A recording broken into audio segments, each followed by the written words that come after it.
Rusty Pickups are a four-piece band from Toowoomba in Queensland who have a new EP that showcases their often rollicking Americana sound. The members are Bernard, Michael, Lee, and Aidan, and we have Michael Cook with us, also known as Cookie. Hello, Cookie. Hey, Sophie, how you going? I'm very well, thank you, and been enjoying listening to the EP because it has a good combination of upbeat, thoughtful, really great musical quality in it. But I'm going to take you back to the start. How did you all meet and form as a band? Because I saw something online that said you were the remnants of a 10-piece honky-tonk band. Well, yeah, look, it was one of my more terrible ideas. I've had quite a few, but the idea, we were just having drinks one day and decided that we wanted to do like a traveling Wilbury show. Right. And we were gonna write the songs, put the show together, have 10-piece, everybody involved, and do one show. But then I think I struggled to remember. I think the idea was we were all going to wear like Slayer t-shirts. We were trying to annoy as many people as possible, basically. Right. And it was as successful as it was clever in that it just never happened. But Bernard ended up sort of coming around one day. He said he played keys and wanted to come around anyhow. And I was like, yeah, that sounds great. And when my mother's a great piano player, and when you hear someone say that they're a good piano player, there's sort of two types. There's people who did grade 1 and grade 2 when they were in grade 3, grade 4, and go, oh, I play piano. And there's people that can play. Much like when kids come out to the farm, they say that they can ride horses and they say they can drive cars, and they're the people that fall off horses and crash cars and generally get you in trouble. My kids aren't old enough yet to have exposed that to me, so I'm waiting with bated breath for that to happen. But yeah, Bernie came round and we just sort of to have a jam. And one of the tracks on the EP, Rattle in My Heart, which is what we call the EP, that's a song that I wrote that day when my daughter was having a tantrum, and I was following her around with the guitar, writing the song as a sort of a homage to the caliber of tantrum that they were having at the time. And Bernie showed up that day, and we thought, yeah, all right, let's have a bit of a jam. And we wrote that song. So that was, many years ago now. And so Bernie and I sort of started playing together a little more. And then Lee and I bumped into each other at the Spotted Cow in Toowoomba, just when I was getting ready to organise a show, not play one. And we'd met many years before. I knew he played banjo, but I hadn't clocked eyes on him in 7 or 8 years. And I told him that we were playing. So he sort of popped along. And then Aidan just, I'd met him a few times, and he sent me a message out of the blue on Facebook and said, look, do you want a double bass player? Which is not a question that you get asked very often. And it's not one that you ever say no to either. So I was like, I'm assuming you can play because you have a double bass. So yeah, come on down and have a jam. And it all sort of really, really gelled perfectly together. So it's been, the best, worst decision I ever made was trying to put together that stupid honky-tonk band many years ago. It's ended up being a band where I had to sort of stop pretending that this was something fun to do and start thinking about maybe it was something worth really pursuing. Yeah, right. Well, it certainly is worth pursuing given what's on the EP. But I'm wondering if you all listened to the same sort of music before you came together in a band, or did you have quite different musical tastes? Well, sort of prior to Aidan joining the band on a full-time basis, we played as a 3-piece. And I always joked that Bernard was like the child of divorce, because you had sort of Lee on one side dragging us to folk, and me on the other dragging us to country, and poor Bernard in the middle just trying to keep the kids together at Christmas sort of thing.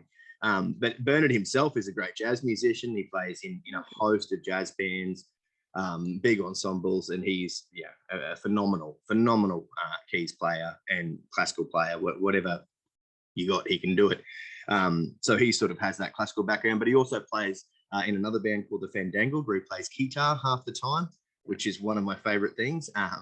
And sort of Lee's obviously a clawhammer banjo master. He really knows his craft, and he's a great songwriter too. He's brilliant to work with. And Aidan's been in a heap of different sort of bands, sort of different to where we were. My background was always pretending I didn't like country music and trying to play in loud rock bands. But then I got old and went, oh, bugger it, I'll just stop pretending and go back to playing what I like playing. So when you say you sorry, go on. No, it's sort of, it was good to have that sort of mash of I know everyone probably says it, but it's nice to have, you take a song that you've written and you think, yep, cool, this is the song. And then Bernard will throw a jazzy sort of edge onto it, and Aidan will do something else on the double bass, and then Lee just drives home with the banjo, and you go, okay, well, that's not the song that I wrote, but it's a song that I like.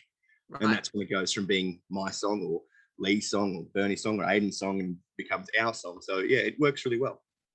So when you said you were pretending to not like country music, does that mean you were in fact listening to it, but didn't want to tell anyone? Yeah, absolutely. No, I know. I think from 1994-ish through till about 2002, I could sing every lyric to every Garth Brooks song there is. That was what we lived and breathed at home. You didn't tell anyone, but if you had, just a few too many drinks and someone threw it on. I've actually got, I emceed a wedding once and had definitely too many drinks, and the Garth Brooks came out at one point, and I was slightly over exuberant in my celebrations of this country music sneaking through. And I now have a coffee cup gift which says All Brooks on it, and a wonderful picture of my face photoshopped over Garth Brooks' head. So it seemed at that point that the cat was out of the bag and the secret wasn't a secret anymore. So I thought, oh, bugger it, I can stop pretending now and just go back to loving it out loud. And was it because, country music wasn't cool? Is that why you disavowed it? Because it isn't cool. I mean, we know that. It's not a cool genre. No. For me, it was growing up in the country. Like, I grew up in Dalby, which we had about 9,000 people out there. It still does. And that's sort of all there was. And so we wanted to be different. We got into indie music and Custards and Regurgitators, and we lived and breathed it. We knew every song. I went home the other day to give my brother a hand, and I've still got a tape from the 1990. Now I'm going to remember now. I think it's 1998 Hottest 100 that I used to tape the entire presentation in the tractor at home, and I could still name that.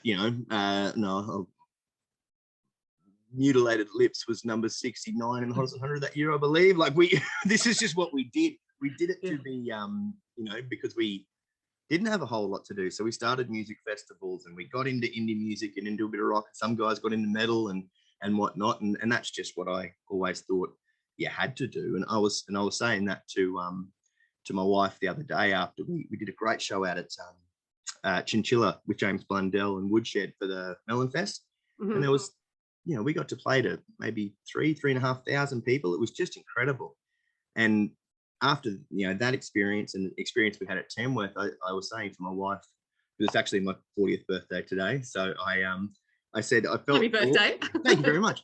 I said, I always felt like I was an old man playing a young man's game, but the way that country and Americana music sits now, it's sort of like, well, you know what? The people that are loving it, the people that are buying it, the people that are going to the shows, I'm actually still a young man in that crowd. I just need to stop trying to do what we did when we were 16 to 25 and just do what we're enjoying now doing it, 30 to 40 where the band is. And it's you've grown into your genre. Yeah, there's just such a great crowd of people that I guess have the time and still have the energy to get out and go to shows, and it's just such a pleasure to play for them.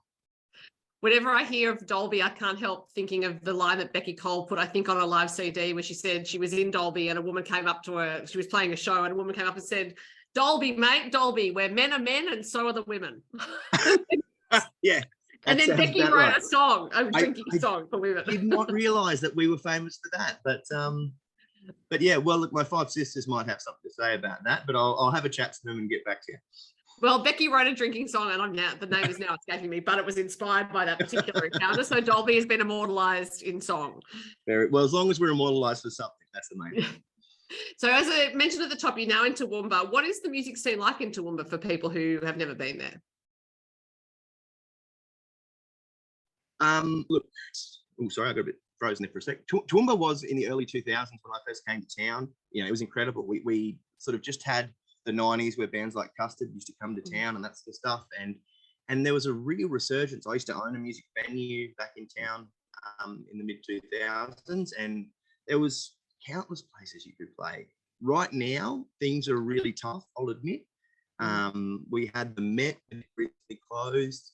The Spotted Cow sold and went elsewhere. There's really sort of probably not a whole lot of venues. And, well, I'm sort of probably underselling that.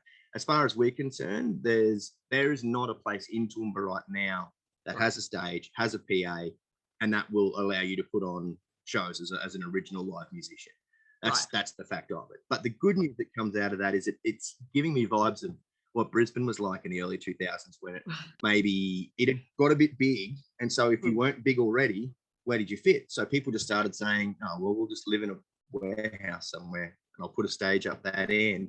People are starting to build their own things. And there's a little bit of a resurgence, I think, coming through that's got real opportunities. Like, we're doing our album launch on the 26th of November, and we're doing it upstairs at Muller Brothers on their rooftop bar. Now, that's not a music venue at all, but it's going to look real pretty, and it suits me because we're doing the gig at sunset, and it means I can go to bed before 10 p.m.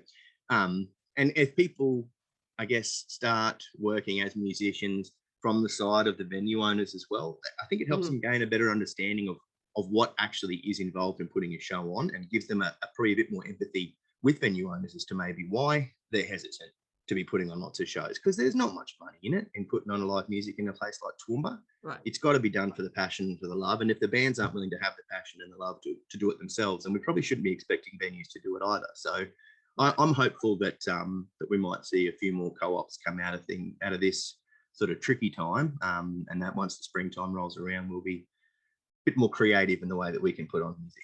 Yeah, well, if anyone's watching and they happen to be from the area, it sounds like there are opportunities there. Of course, yeah. If you build it, they will come. It might cost you a little bit of money, but there's ways you can make no money and still put on a great show, and there's ways that you can make a little bit of money too.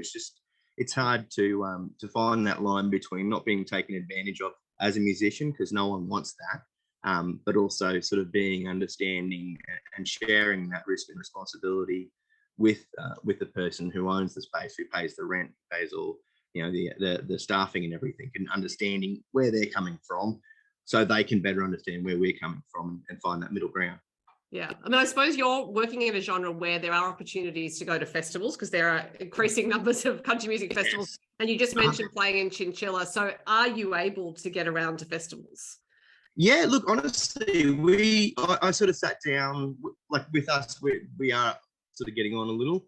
I have kids, we all have full-time jobs and that sort of thing. So we are pretty much, by the end of being at Tamworth, we got to go to Tamworth, which was a wonderful experience. We did 7 shows in 6 days, and then picked up a show in Stanthorpe on the way home.